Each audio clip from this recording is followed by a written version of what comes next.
Dans cette vidéo, je vais vous montrer comment vous pouvez remédier à ce bug là. Vous voyez que ici, c'est comme des scintillements. Regardez, quand je bouge comme ça, vous allez voir ces petits éléments là. Souvent, lorsqu'on modélise sur SketchUp, ça peut affecter tout le projet.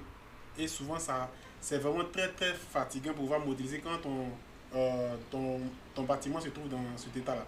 Donc, comment vous allez pouvoir remédier à ce problème? C'est un petit code qu'on saisit dans la partie console qui va régler tout ce que vous voyez juste ici. Si d'abord je vais faire inverser les faces sur notre élément, inverser les faces et on va faire ça ensemble. Si vous avez ma vidéo, tout ce que moi je vous demande, pouce bleu, abonnez-vous, partagez. Pour des informations, vous pouvez me contacter en privé. Si vous voulez que je réalise des rendus pour vos projets, peu importe, vous pouvez aussi me contacter, vous êtes sur la bonne page. Donc comment ça se passe? On va venir dans la partie extension ici. Vous allez voir dans cette partie, on va arriver ici.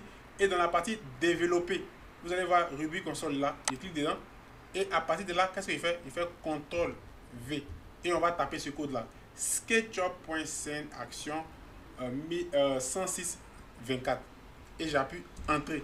Une fois qu'on fait ça, qu'est-ce qui va se passer? Vous allez voir qu'il y a une autre fenêtre qui va apparaître ici et c'est grâce à cette fenêtre là que nous on va pouvoir régler de manière générale ce bug que nous on a ici. Vous voyez sur SketchUp ici, c'est scintillement qu'on a ici de manière générale.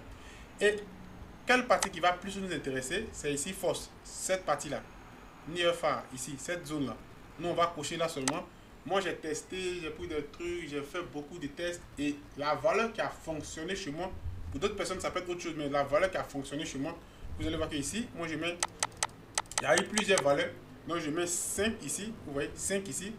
Et puis, au niveau du phare, je vais mettre par exemple, je peux mettre 200 000, il prend une grande valeur. Là, je peux mettre 200 000, 150 000, mais moi, j'aime beaucoup prendre 200 000. Voilà, et je laisse. Et quand je finis de faire ça, lorsque je ferme maintenant, regardez maintenant, qu'est-ce qui va se passer? Vous voyez que tout ce qui est scintillement maintenant a disparu sur notre élément. Et ça va éviter que lorsque vous serez en train de travailler, ça va vous éviter ces petits bugs là. Parce que souvent c'est vraiment beaucoup fatigant. Donc voilà la méthode que je vous ai montrée. Je vais vous laisser ce code là, vous allez faire CTRL V ici dans la partie console. SketchUp.scène-action 1106-24. Vous allez appuyer entrée et automatiquement vous allez changer au niveau de cette partie là 5 ou soit 200 000. Une fois que vous avez fini de faire ça, tac, je ferme ça aussi, tac, et après là vous voyez tout ce qui est scintillement a bel et bien disparu sur mon modèle. Et là ça va m'éviter beaucoup de choses et je vais pouvoir travailler tranquillement. Donc voilà cette petite technique que j'ai voulu vous montrer.